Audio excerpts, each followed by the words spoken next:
এই বিশেষ সম্মেলনে আজকে আপনারা তিনটি বিভাগ থেকে দেখে ঢাকা, ময়মনসিংহ এবং সিলেট, যারা দূর দূরান্ত থেকে এসেছেন, অনেক কষ্ট স্বীকার করে এসেছে, তারপরেও আপনাদের অধিকার, আপনাদের উন্নয়নের জন্য কীভাবে উন্নয়ন করবে সে ব্যাপারে আলোচনা করে একটা সিদ্ধান্ত নেবে এবং একটা সুন্দর পূর্ণাঙ্গ কমিটি গঠন করবে, যার মধ্যে আগামীতে আপনাদের অধিকার সেটা আদায় করার লক্ষ্যে তারা কার্যকর ভূমিকা নেবে।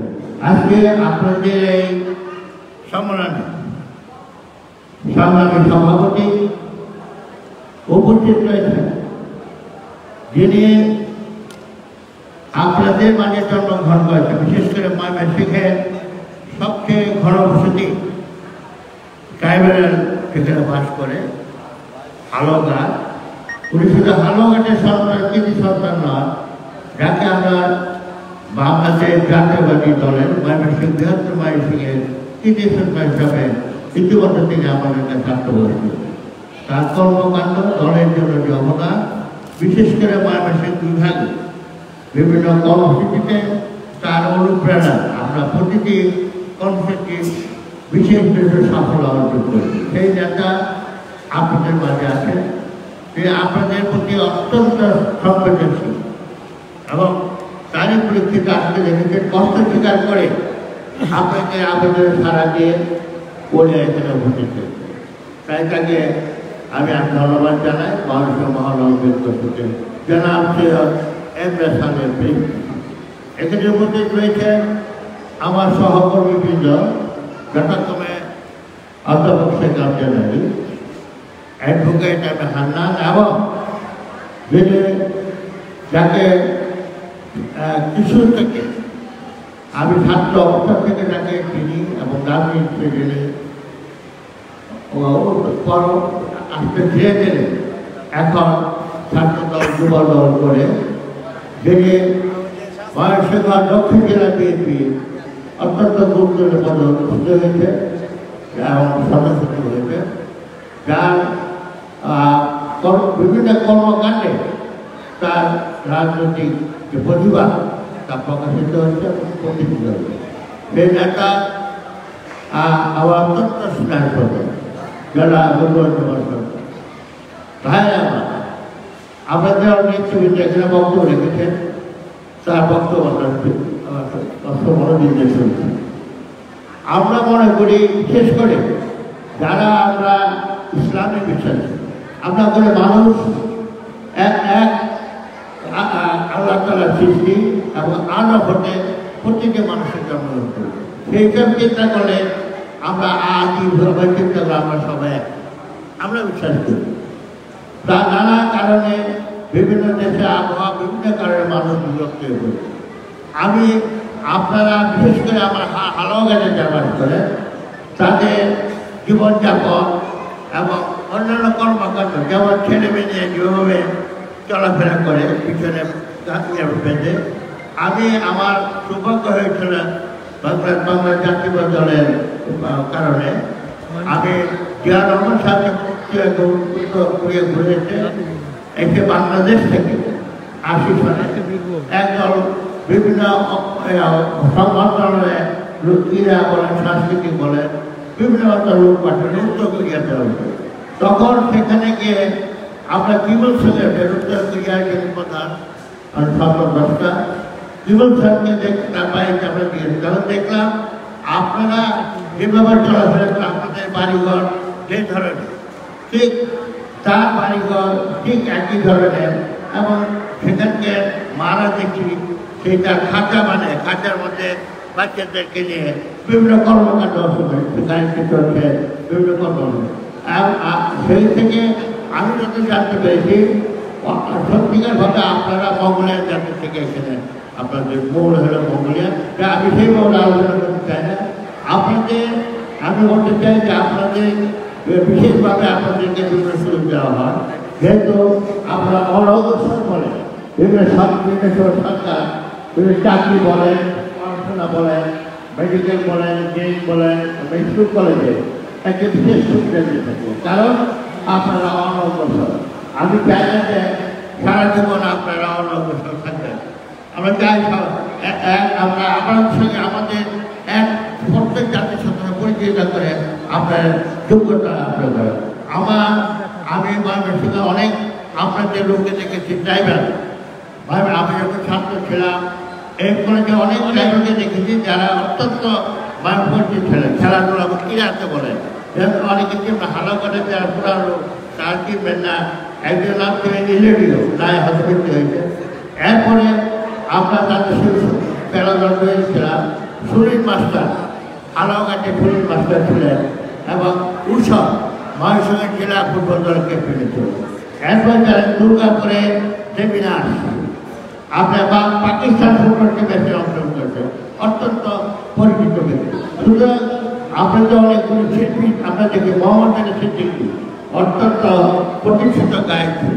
সুতরাং আমরা ভবিষ্যতে পড়াশোনা করে আমাদের সাথে প্রতিযোগিতা করে করে আপনারা একটা সভাপতি আসবেন, এটি আপনাদের দেশের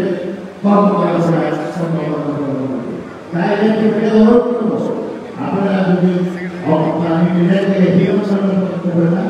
আপনারা এই দেশে আমরা জানেন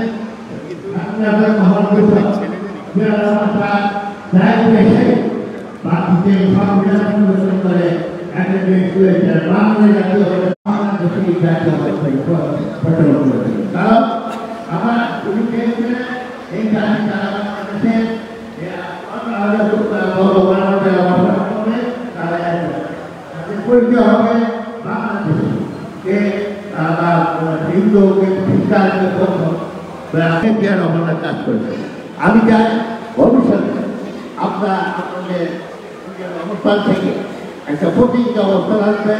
আমি আপনার যারা আসবে নেতৃবৃন্দ আপনারা নির্বাচন করবে, তাদের কাজ হলো আপনারা নিজেদেরকে অনগ্রসর না ভাগে কীভাবে প্রতিটা অবস্থা হবে না সেই মতামত চিন্তা ভাবনা করবেন। আমরা চাই যে আমরা এই দেশের যারা নাগরিক সবার সমান অধিকার রয়েছে, সবাই প্রত্যেক ব্যাপারে তাদের অধিকার রয়েছে। হ্যাঁ, আমি আর বক্তব্য দিতে চাই না, আমি আনন্দ হয়েছি এই ধরনের একটা অনুষ্ঠান, এটা আমার কথা প্রথম অবস্থান আপনাদের মধ্যে কথা বলা শুরু হয়েছে। আমার কথা বলার সুযোগ দেওয়ার জন্য সবাইকে আমার ব্যক্তিগত পক্ষ থেকে, দলের পক্ষ থেকে ধন্যবাদ জানাই। আপনাদের সুস্বাস্থ্য দীর্ঘ কামনা করে আমার বক্তব্য শুরু হবে। বাংলাদেশ সবাইকে ধন্যবাদ।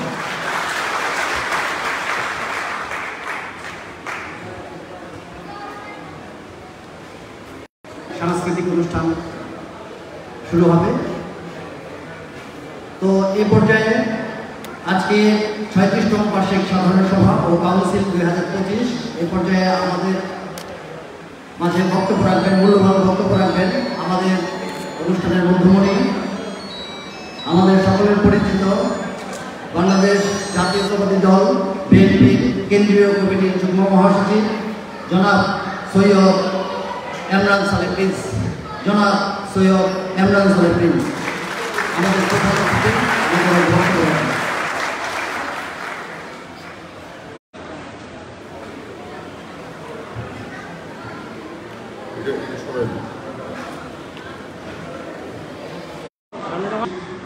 মহতী অনুষ্ঠানে আমাকে আমন্ত্রণ জানানো, আমি জানি আপনারা অনেক দূর দূরান্ত থেকে এসছেন, অনেকে ক্লান্ত। এরপরে আবার ছোট্ট একটি সাংস্কৃতিক অনুষ্ঠান রয়েছে, সেই কারণে আমি আমার বক্তব্য দীর্ঘায়িত করতে যাচ্ছি না। আপনারা নিজেরাই বলেছেন 1977 সালে শহীদ প্রেসিডেন্ট জিয়াউর রহমান বিলুপ্ত, তিনি এই ট্রাইবাল ওয়েলফেয়ার অ্যাসোসিয়েশন গঠনে আপনাদেরকে উদ্যোগী করেছিলেন। কেন করেছিলেন সেটাও আপনাদের অজানা নয়। এই ময়মনসিংহ সার্কিট হাউসে জিয়াউর রহমান যখন আপনাদের সাথে বসে আলোচনা করেছেন, দুপুরের খাবার খেয়েছেন, তখন আপনারা বা আপনাদের পূর্বপুরুষেরা যেই দাবি দেওয়া বা সমস্যার কথা তিনি তুলে ধরেছিলেন, তারা তুলে ধরেছিলেন আমাদের নেতা জিয়াউর রহমানের কাছে। তিনি বলেছিলেন আপনারা একটি অ্যাসোসিয়েশন গঠন করুন, আমরা আপনাদের সাথে বসে আপনাদের সমস্যাগুলো সমাধান করব। এর আগে এই ক্ষুদ্র জাতিগোষ্ঠীর কি অবস্থা ছিল আপনাদের নিজেরাই আপনারা জানেন। তাদের ভাষার কোনো স্বীকৃতি ছিল না, তাদের অধিকারের কোনো স্বীকৃতি ছিল না, তাদের সংস্কৃতি এবং ঐতিহ্যের কোনো স্বীকৃতি ছিল না। বরঞ্চ স্বাধীনতা পরবর্তীকালে তৎকালীন প্রেসিডেন্ট শেখ মুজিবুর রহমান তিনি সকলকে বাঙালি হয়ে যাওয়ার উপদেশ দিয়ে তিনি বাংলাদেশের অভ্যন্তরে বসবাসকারী সকল নৃগোষ্ঠীর ভাষা, সংস্কৃতি, ঐতিহ্যকে অস্বীকার করেছিলেন এবং যার ফলশ্রুতিতে সেই সময় পার্বত্য চট্টগ্রামে আপনার দুর্যোগের সৃষ্টি হয়, বিক্ষোভের সৃষ্টি হয়, ক্ষোভের সৃষ্টি হয়, যার ফলে পরবর্তীকালে শান্তি বাহিনী থেকে সশস্ত্র সংগ্রাম, রক্তপাত, লাশ, অশান্তি এবং বাংলাদেশের অখণ্ডতাকে নষ্ট করার একটা প্রক্রিয়া সে সময় শুরু হয়েছিল। আপনারা জানেন শহীদ প্রেসিডেন্ট জিয়াউর রহমান তিনি ক্ষমতায় এসে তিনি উপলব্ধি করেছিলেন শুধুমাত্র ভাষার ভিত্তিতে কিংবা শুধুমাত্র ধর্মের ভিত্তিতে কোনো জাতি গড়ে উঠতে পারে না, কোনো জাতীয়তাবাদ প্রতিষ্ঠা হতে পারে না। কারণ একটি দেশের ভূখণ্ডের মধ্যে বহু ভাষাভাষী মানুষ থাকতে পারে, বহু ধর্মের মানুষ থাকতে পারে, বহু সংস্কৃতির মানুষ থাকতে পারে। তাদের যে ভাষা, ধর্ম, সংস্কৃতি, তাদের যে ইতিহাস, ঐতিহ্য, তাদের চলন বলন, তাদের যে প্রাত্যহিক জীবন, এগুলোকে বাদ দিয়ে কোনো জাতীয়তাবাদ গড়ে উঠতে পারে না। সেই জন্য শহীদ প্রেসিডেন্ট জিয়াউর রহমান সেই বাঙালি জাতীয়তাবাদের পরিবর্তে তিনি বাংলাদেশি জাতীয়তাবাদ প্রতিষ্ঠা করেছিলেন। যেই বাংলাদেশি জাতীয়তাবাদের মধ্যে বাংলা ভাষাভাষী মানুষের অধিকার যেরকম প্রতিষ্ঠিত হয়েছিল, সেরকম চাকমা, গারো, হাজং, মণিপুরী সহ অন্যান্য জাতিগোষ্ঠীর অধিকার প্রতিষ্ঠা হয়েছিল। সেই জন্য বাংলাদেশি জাতীয়তাবাদকে বলা হয় বাংলাদেশের স্বাধীনতা, সার্বভৌমত্বের রক্ষা কবচ, যেটা শহীদ প্রেসিডেন্ট জিয়াউর রহমান দিয়ে গেছেন। আজকে একটি মহল, আওয়ামী লীগ এবং আওয়ামী লীগের দোসর যারা আছে, তারা এই ক্ষুদ্র জাতিগোষ্ঠীকে তারা ভুল বুঝিয়ে বা বিভিন্ন রকম বয়ান দিয়ে বিএনপি সম্পর্কে তারা ভ্রান্ত ধারণা দিতে চায়। শহীদ প্রেসিডেন্ট জিয়াউর রহমানের দল বিএনপি, বেগম খালেদা জিয়ার দল বিএনপি, তারেক রহমানের দল বিএনপি, কোনো গোষ্ঠীর একক দল নয়। আমরা মনে করি বিএনপি সকল ধর্ম বর্ণের মানুষের দল, সকল ভাষাভাষীর মানুষের দল, সকল সংস্কৃতির ধারক বাহকদের দল, সকল ক্ষুদ্র নৃগোষ্ঠীর মানুষের দল হচ্ছে বিএনপি। আজকে যারা বিএনপি সম্পর্কে নেতিবাচক ধারণা দিয়ে অন্য ধর্মের মানুষ কিংবা ক্ষুদ্র জাতিগোষ্ঠীকে বিভ্রান্ত করতে চায়, তাদের কি পরিণতি হয়েছে আপনারা জানেন। মিথ্যা কথা বলে বেশি দিন টিকে থাকা যায় না। আওয়ামী লীগের দিকে তাকালে সেটাই কিন্তু আজকে প্রমাণ হয়। সেজন্যই আজকে আমি বলতে চাই যে আপনারা কেউ বিভ্রান্ত হবেন না। আজকে গণ অভ্যুত্থান পরবর্তী যে প্রেক্ষাপট, সেই প্রেক্ষাপটে নতুন করে আমরা যে স্বাধীনতার স্বাদ পেতে শুরু করেছি, মুক্ত কণ্ঠে কথা বলা শুরু করেছি এবং সত্যকে সত্য বলে আমরা ভাবতে শুরু করেছি, তারই পরিপ্রেক্ষিতে আজকে দেখেছেন আপনারা হিন্দু সম্প্রদায়, খ্রিস্টান সম্প্রদায়, আপনার বৌদ্ধ সম্প্রদায় কিংবা গারো, হাজং, চাকমা, মণিপুরী, ম্রো, তারা কিন্তু আজকে নতুন করে ভাবতে শুরু করেছে। সেই জন্যই আজকে বিএনপির পতাকা তলে সকলে ঐক্যবদ্ধ হচ্ছে। আমরা সে কারণে বলি যে এটা যদিও কোনো রাজনৈতিক প্ল্যাটফর্ম নয়, তারপরেও বলবো কান টানলে যেরকম মাথা আসে সেরকম যে কোনো বক্তব্যেই রাজনীতি থাকবে, যে কোনো বিষয়েই রাজনীতি থাকবে। রাজনীতি হল সর্বশেষ ঠিকানা। সেজন্য আমরা যদি আমাদের স্বাধীনতা সার্বভৌমত্বকে টিকিয়ে রাখতে চাই, আমরা যদি আমাদের অস্তিত্বকে টিকিয়ে রাখতে চাই, অবশ্যই শহীদ প্রেসিডেন্ট জিয়াউর রহমানের কাছে ফিরে যেতে হবে, বাংলাদেশি জাতীয়তাবাদের কাছে ফিরে যেতে হবে। বন্ধুগণ, আমাদের এই বাংলাদেশে শুধু বাংলা ভাষাভাষীর মানুষই নয়, অন্য ভাষাভাষীর মানুষও রয়েছে।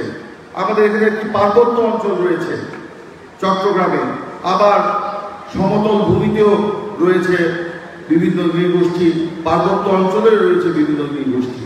এই পর্যন্ত আমরা জেনেছি যে 54টি নৃগোষ্ঠীর অস্তিত্ব আমরা পাই।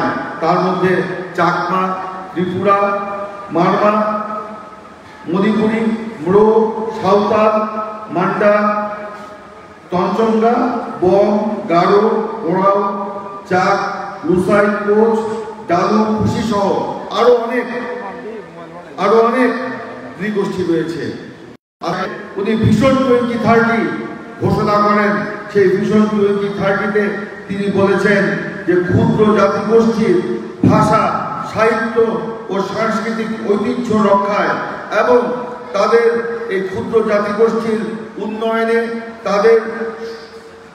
তাদের মর্যাদা এবং সম্ভ্রম রক্ষায় বিএনপি আগামী দিনে যদি সরকার গঠন করতে পারে জনগণের রায়ে, তাহলে আমরা এই ক্ষুদ্র জাতিগোষ্ঠীর জন্য পৃথক, ক্ষুদ্র জাতিগোষ্ঠীর উন্নয়নের জন্য পৃথক আমরা অধিদপ্তর, সরকারি কাঠামো আমরা তৈরি করে দেব, যার মধ্য দিয়ে এই ক্ষুদ্র জাতিগোষ্ঠীর আপনার ভাষা সংরক্ষিত হবে, সংস্কৃতি সংরক্ষিত হবে, তাদের অধিকারগুলো বাস্তবায়ন হবে, তাদের উন্নয়নে আরো ব্যাপকভাবে সরকার পৃথকভাবে আপনার দৃষ্টি দিতে পারবে। এটা আমার কথা নয়। 17 সালে বেগম খালেদা জিয়া যখন ভিশন 2030 ঘোষণা করেছিলেন, সেখানে কিন্তু তিনি এই কথাটি উল্লেখ করেছিলেন। তিনি আরো বলেছিলেন যে পাহাড়ি এবং তিনি বা বিএনপি আগামী দিনে সরকারের গঠন করলে পৃথক অধিদপ্তর, সরকারি অধিদপ্তর গঠন করা হবে। বন্ধুগণ, তাই আজকে বলতে চাই যে আপনারা আমাদের হাতকে শক্তিশালী করুন, আমাদের পাশে থাকুন, সহযোগিতা করুন। আমরা তাদের যেরকম আমরা তাদের শুভেচ্ছা জানাতে যাই, সেরকম আসুন আমরা এই বাংলাদেশের যে সামগ্রিক যে চরিত্র, সেই চরিত্রকে আমরা আবার টেনে টেনে ধরি, যেটা আওয়ামী লীগ আমাদেরকে ধ্বংস করে দেওয়া হয়েছিল। সেই সাম্য, মানবিক মর্যাদা, বৈষম্যহীন বাংলাদেশ গড়ি, যেই বাংলাদেশ গড়ার জন্য ছাত্র যুবকরা অকাতরে গত জুলাই আগস্টে রক্ত ঢেলে দিয়েছিল বাংলাদেশের রাজপথে, যে অঙ্গীকার আমরা আপনারা ধারণ করি, যে অঙ্গীকার বাস্তবায়নের শপথ নিয়েছেন আমার নেতা, আপনাদের নেতা তারেক রহমান, সেই অঙ্গীকারকে বাস্তবায়নের জন্য আমরা সকলে ঐক্যবদ্ধভাবে এগিয়ে যাই। সেটাই হোক আজকের দিনে আমাদের আমার প্রত্যাশা। আমি বক্তব্য আর নির্ধারিত করব না। আমি আপনাদের এই বার্ষিক সাধারণ সভার সার্বিক সাফল্য কামনা করছি এবং বলতে চাই, নিজেদের মধ্যে কোনো বিভেদ রাখবেন না। নিজেদের মধ্যে যদি বিভেদ থাকে, তাহলে নিজেরা ঐক্যবদ্ধ যদি না থাকে, তাহলে কোনো অধিকারই কিন্তু আদায় সম্ভব হবে না। সেই কারণে আমি বলবো, যদি কোনো বিভেদ থাকে আপনারা সকলে মিটিয়ে ফেলুন, একত্রিত হন, সকলকে নিয়ে আসুন। শুধু আওয়ামী লীগের দোষর ছাড়া যারা আছে সকলে মিলে একই পতাকা তলে আপনারা অবস্থান করে আপনাদের এই ট্রাইবাল ওয়েলফেয়ার অ্যাসোসিয়েশনকে ঐক্যবদ্ধভাবে এগিয়ে নিয়ে যান। আমি যেরকম আপনাদের পাশে ছিলাম, আছি, থাকবো ইনশাআল্লাহ। বিএনপি, বেগম খালেদা জিয়া, তারেক রহমান আপনাদের পাশে থাকবে, সেই অঙ্গীকার ব্যক্ত করে আমি আমার বক্তব্য শেষ করছি। আমাকে আবারও আমি আপনাদেরকে ধন্যবাদ, কৃতজ্ঞতা জানাচ্ছি এই অনুষ্ঠানে আমাকে প্রধান অতিথি হিসেবে আমন্ত্রণ জানানোর জন্য। আমি বিএনপি নেতৃবৃন্দকেও ধন্যবাদ জানাচ্ছি। আপনাদের এসেছেন, এখানে ক্ষুদ্র নৃগোষ্ঠী দলের নেতৃত্ব এসেছেন, এখানে দূর দূরান্ত থেকে 3টি বিভাগের প্রায় 42টি উপজেলা থেকে আপনারা বিভিন্ন নৃগোষ্ঠীর প্রতিনিধি এসেছেন। আপনাদের সকলকে ধন্যবাদ জানিয়ে আমি আমার বক্তব্য শেষ করছি। সকলকে ধন্যবাদ। যিশু লড়ার সংগ্রামে জানালাম।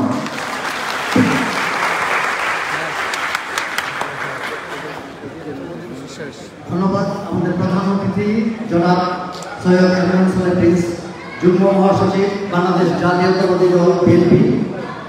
আমাদের প্রথম অধিবেশনের আলোচনা সভা আজকে সমাপ্তি ঘোষণা করবেন আমাদের প্রাইভেট ওয়েলফেয়ার অ্যাসোসিয়েশন কেন্দ্রীয় কমিটির মাননীয় চেয়ারম্যান জনাব সুভাষ চন্দ্র বর্মন। আমাদের আজকের প্রথম অধিবেশনের সমাপ্তি ঘোষণা করবেন এবং এর পরে পরেই আমাদের সাংস্কৃতিক অনুষ্ঠান পর্বটি শুরু হবে। আজকে প্রথম অধিবেশনের আলোচনা সভার সমাপ্তি ঘোষণা করবেন জনাব Subhash Chandra Barman, chairman private welfare association কেন্দ্রীয় কমিটি।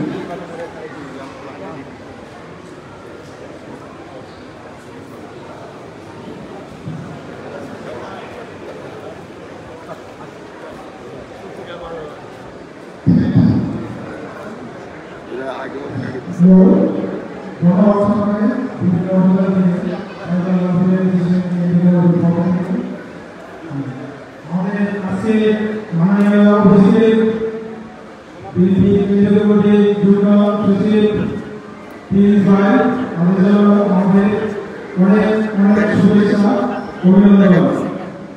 বিশেষ অতিথিবৃন্দ আমাদের বিভিন্ন উপজেলা থেকে আসছে নেতৃবৃন্দ, তাদের জন্য আমাদের অনেক আনন্দ শুভেচ্ছা। আজকে সাধারণ সভা জন্য সবাইকে আমাদের প্রথম অতিথি ছেলে সংস্থা ঘোষণা করছে। আজকের জন্য ধন্যবাদ।